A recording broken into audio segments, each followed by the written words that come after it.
रावण को सूचना मिली कि राम बंदर भालुओं की सेना लेकर के इस पार आ गए हैं।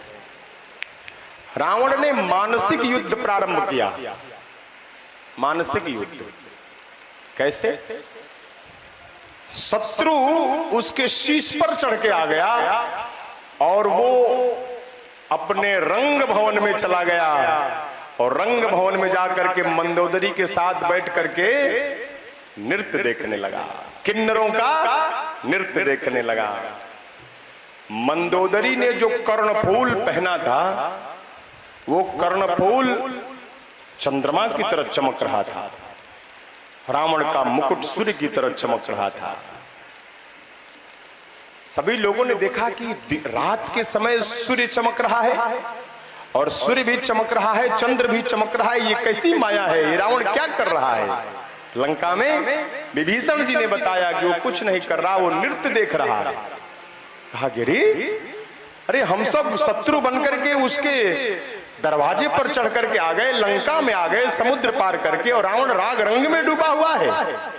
विभीषण ने कहा कि मानसिक युद्ध शुरू किया। वो ये दिखाना चाहता है कि सरकार आपकी उपस्थिति से उसको कुछ फर्क पड़ने वाला नहीं है, आपकी उपस्थिति से कोई फर्क नहीं पड़ने वाला है, इसलिए वो नृत्य देख रहा है। राम जी ने कहा कि हन रह हम फर्क पड़ा होता नहीं। एक ही बाण उठा करके भगवान ने मारा और उस एक ही बाण ने मंदोदरी का कर्णफूल काटा और रावण के सारे मुकुट गिरा दिए जमीन पर। बिजली की तरह चकाचौंध चमकी और मंदोदरी के सारे कर्णफूल आभूषण और मुकुट गिर गए। ये अपशगुन हो गया। मंदोदरी ने कहा कि नाथ बड़ा अपशगुन हो गया, शीश से मुकुट का गिरना और बिना किसी कारण के सुहागिन स्त्री का श्रृंगार गिर जाना, ये तो अपशगुन है। कहा कि सामर्थ्यवान व्यक्तियों को कोई असगुन नहीं होता, सब सगुन होता है, क्या विलाप करती रहती हो, चलो। अब ये निर्णय हुआ कि क्या किया जाए, अंगद जी को भेजा जाए, अंगद जी को दूत बना करके भेजा जाए। राम जी ने कहा कि ठीक है। अब राम जी ने अंगद जी से कहा कि हे अंगद, दूत बन करके जाओ और प्रयास ये करना कि सारा झगड़ा समाप्त हो जाए। कुछ राजनीति, कुछ धर्म नीति, कुछ बल भी दिखलाते आना, बलबीर जहां तक संभव हो झगड़ा सब निपटाते आना। और अगर झगड़ा समाप्त नहीं हुआ तब तो मुझे युद्ध करना ही पड़ेगा, युद्ध के अतिरिक्त और कोई मार्ग नहीं है, लेकिन प्रयास करना कि झगड़ा समाप्त हो जाए। अंगद जी आए।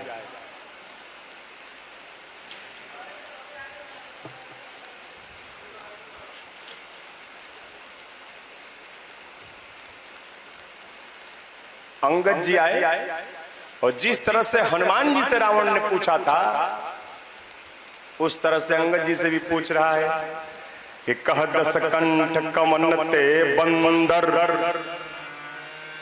तो हनुमान जी तो प्रतीक्षा करके पूरा उसका प्रश्न सुने थे ना, लेकिन अंगद जी ने मैं रघुवीर दूत दस कंधर, क्योंकि हनुमान जी कौन है?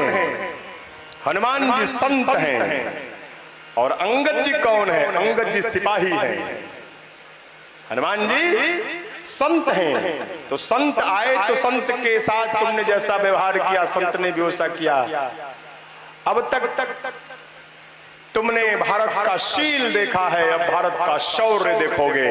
अंगद के रूप में भारत का शौर्य देखोगे। हमारे यहाँ दो का सम्मान है, संत का और सिपाही का।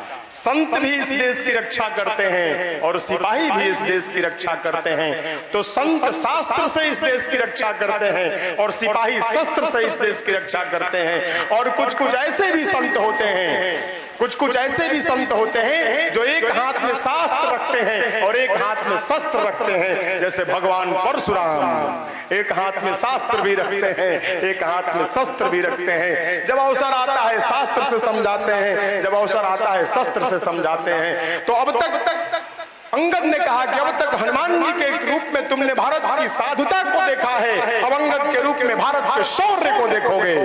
इसलिए कहा कि कह दस कंठ कवन ते बंदर, मैं रघुबीर दूत दस कंदर, मम जन कहीं तो ही रही मिताई, तव हित कारण आयऊं भाई। अरे मेरे पिताजी के साथ तुम्हारी मित्रता थी, इसलिए तुम्हारी भलाई के लिए ही मैं आ गया हूं। मैं नहीं चाहता था कि तुमको बिना अवसर दिए भगवान तुम्हारा प्राण ले ले। तुम हमारे बाबूजी के मित्र हो, इसलिए तुम्हारे ऊपर मैंने दया किया। मैंने कहा कि चलो बाबूजी का मित्र है, इसको बचाने का प्रयास कर देता हूं। अरे तुम रावण, तुम कल्पना तो करो कि तुम कौन हो। उत्तम कुल पुलस्त कर नाती, शिव बिरंच पूज हूँ बहुभा। उत्तम कुल पुलस्त के वंश में पैदा हुए हो, ब्रह्मा जी को और शिव जी को अनेक प्रकार से तुमने पूजा है। बर पायस किन्हूं सब काजा, जीते लोकपाल सब राजा। नृप अभिमान मोह बस किम्बा, हरियाणे हूँ सीता जगदम्बा। मोह के अज्ञान के कारण तुमने जगदम्बा का हरण कर लिया, तो सादर जनक सुता करी आगे, यही विधि चलहु सकल भय त्यागे। तो प्रणत पाल रघुवंश मणि, त्राहि त्राहि अब मोहि, आरत गिरा सुनत प्रभु अभय करे गो।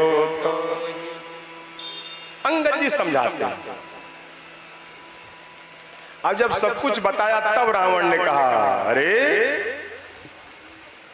अरे कपिपोत बोलू संभारी, मूड न जाने मोहि सुरार। मैं जानता हूं रहा बाली बानर मैं जाना, मैं जानता हूं एक बाली नाम का, और तू उसी बाली का पुत्र है। पितृहंता का साथ दे रहा है, जिसने तुम्हारे पिता को मार दिया। उसी तुम्हारे पिता के हत्यारे के साथ तुम लगे हुए हो। तुम्हें लज्जा नहीं आती?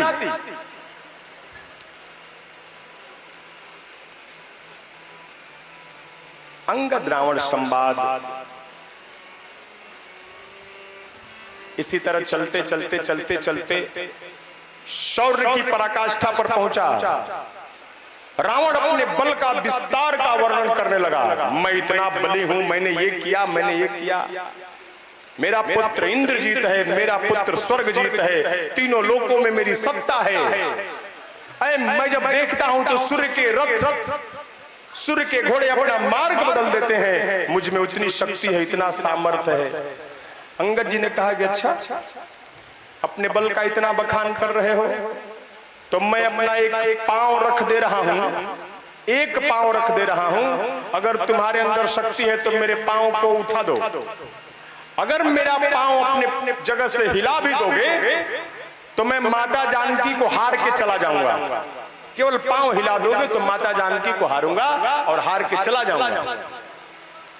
अब ये कहकर के अंगद जी ने अपना पांव जमा दिया। अब सारे सभासद पांव उठाते थे, वो पांव हिलने वाला था, तो राम जी का नाम लेकर के अंगद ने पांव जमा दिया। अंगद जी बुद्धिमान है, बुद्धि का परिचय दे रहे हैं। पांव हिलवाना या पांव उठवाना एक कोई कार्य नहीं था। कार्य क्या था? अपने पांव में शत्रु को गिरा देना, अपने पांव में शत्रु को गिराना, ये संदेश देना चाहते हैं अंगद जी। रावण को छोड़ करके सारे लोगों को गिरा दिया जाए। रावण स्वयं आया पकड़ने तो पांव हटा दिया। कहा गया, मेरे पांव में आकर के क्या मिलेगा तुम्हें? अगर मुक्त होना चाहते हो तो मेरे भगवान के पांव में जाकर के गिरो, मुक्त हो जाओगे। और जैसे रावण झुका, 4 मुकुट गिर गया। चारों मुकुट को एक ही हाथ में उठा करके अंगद जी ने भगवान के पास भेज दिया। अंगद जी जब भगवान के पास गए, भगवान ने कहा कि ये 4 मुकुट किस लिए? कहा कि ये अर्थ, धर्म, काम और मोक्ष हैं, ये 4 पदार्थ हैं, रावण इनके योग्य नहीं है, इसलिए प्रभु मैंने आपके पास इनको भेज दिया। तो रावण क्या हुआ? माना नहीं, सरकार मानेगा नहीं। फिर एक युद्ध ही बस उपाय है, और किसी तरह से रावण मानने वाला नहीं है। तब